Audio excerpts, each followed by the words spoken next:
Lalu kita lihat nih keterlibatan apa yang dilakukan oleh bapaknya Eki gitu, Ibtu Rudiana gitu.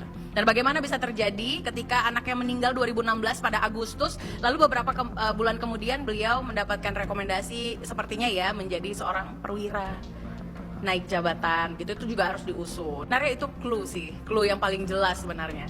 Ada apa di belakang itu? Karena ini sesuatu yang memang terjadi dan bukan saya mengada-ada gitu. Kan kalau kita menganalisa itu kan dari berbagai sudut pandang, maka saya melihatnya dari situ dulu. Dari ada apa, lalu dia dapat jabatan, dapat penghargaan, itu kenapa? Kenapa dia diam saja 8 tahun ini dan baru bersuara sekarang dan menyuruh masyarakat Indonesia untuk bungkam? Ada apa gitu. Bahkan ada rumor, bukan rumor, baru-baru aja ada berita beberapa jam yang lalu itu katanya banyak pihak yang menginginkan untuk bapaknya Eki ini dicopot jabatannya begitu. Artinya kan tidak mungkin dari semua opini itu tercetuslah bahwasannya jabatannya harus dicopot. Ada apa? Saya sebagai kuasa hukum dari keluarga almarhumah Vina kasus Cirebon bertanya, kenapa Pak Polisi, Pak Rudi yang sekarang adalah Kapolsek, bapak dari almarhum laki-laki, kenapa tidak mau berhubungan dengan kami? Kenapa tidak mau kontak kami? Padahal nomor WA-nya pun saya udah cek. Kenapa dia menghindari kuasa hukum Vina? Padahal sebagai polisi dia pasti tahu banyak bukti-bukti terkait kasus ini di tahun 2016. Apalagi bukan hanya sebagai polisi, anaknya adalah salah satu yang meninggal, yaitu yang laki. Wahai Pak Rudi, apa yang Anda takutkan? Ya, tolong hubungi Hotman Paris agar kita bisa berdiskusi terkait dengan 3 DPO ini. Ya, Pak Rudi, bapaknya almarhum, tolong hubungi Hotman Paris. Saya udah chat melalui WA, saya udah posting di Instagram, sudah banyak orang meminta Anda menghubungi Hotman, tapi tetap Bapak tidak mau. Ya, kami tunggu Pak, kita mau mencari 3 DPO ini yang benar.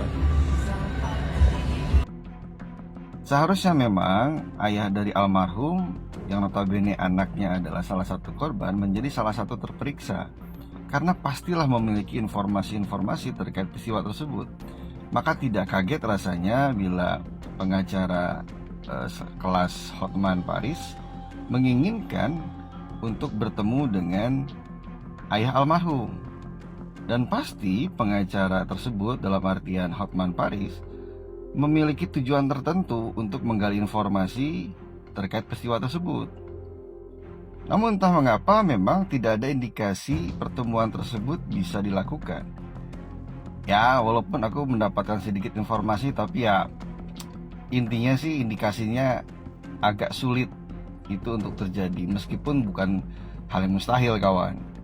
Ya, karena rasanya hampir setiap orang hanya berfokus kepada 8 terpidana meski satu sudah keluar dari kotak Pandora. Berfokus kepada ketiga DPO dan orang berfokus pula pada Linda, namun melupakan sosok ayah dari almarhum yang juga patut disoroti dan patut juga dicari informasinya.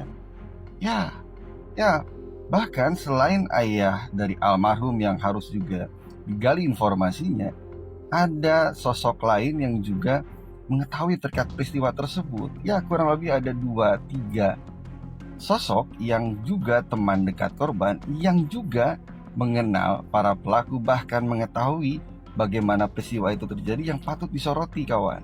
Ya, lalu mengapa teman korban tersebut yang kurang lebih jumlahnya 2-3 orang tersebut tidak pernah bersuara?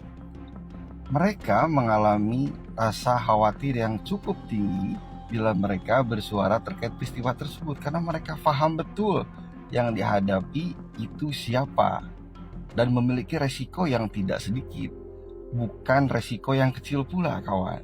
Maka yang paling mudah adalah gali informasi dari ayah almarhum, karena tidak mungkin dia tidak mengetahui terkait peristiwa tersebut, dan tidak mungkin pula dia tidak mengetahui siapa saja pelaku yang melakukan tindakan tersebut kepada kedua korban, yang salah satunya adalah anak dari ayah almarhum.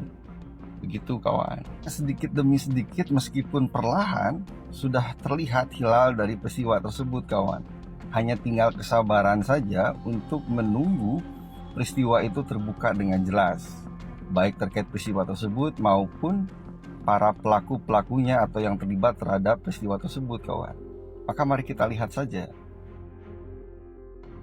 Eki adalah anak kandung kami yang mana menjadi korban daripada kelompok-kelompok yang kejam.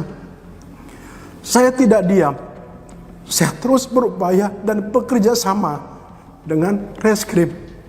Terbukti beberapa kita kami amankan dan sisanya sedang kami perjuangkan. Pengacara Hotman Paris mempertanyakan sikap dari Ibtu Rudiana, ayah dari Eki, yang merupakan salah satu korban dari aksi brutal geng motor yang juga menewaskan Vina Cirebon. Hotman mengaku bertanya-tanya mengapa Ibtu Rudiana, yang notabene adalah anggota polisi, seolah tak berkutik mengusut kasus pembunuhan Vina. Imbas viralnya kasus Vina ini, karir ayah Eki pun ikut terancam. Bahkan, ayah Eki diminta tak lagi menjabat sebagai Kapolsek Kapetakan.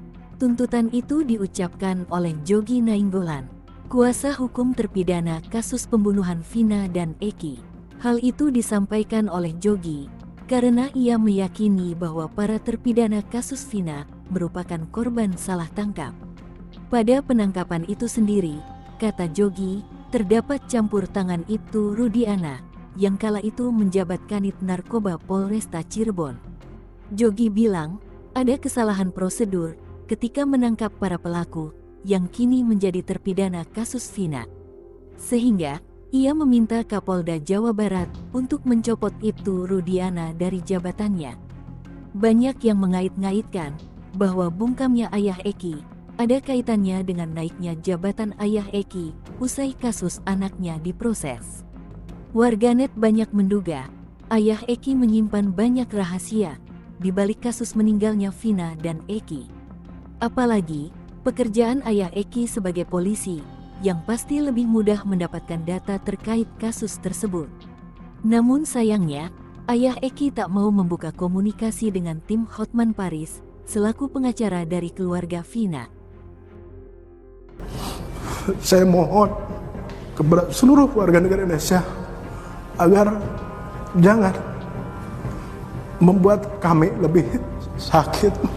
Ya sekilas yang ditampilkan adalah lebih ke kedukaannya, kesedihannya, kekecewaannya karena belum bisa menemukan. Mungkin kalau di sini dia menyalahkan dirinya sendiri sih kalau bisa kita lihat. Karena sebagai seorang ayah yang kayaknya nggak berdaya banget buat membantu mencari keadilan buat anaknya. Yang bungkam selama ini itu adalah ayah dari korban Rizky Rudiana. Sebenarnya kan yang disampaikan sama beliau adalah mungkin agar tidak liar ya. Jadi kan itu sesuatu yang dia bilang karena bagaimanapun juga keluarga ini udah cukup sangat sakit gitu ya.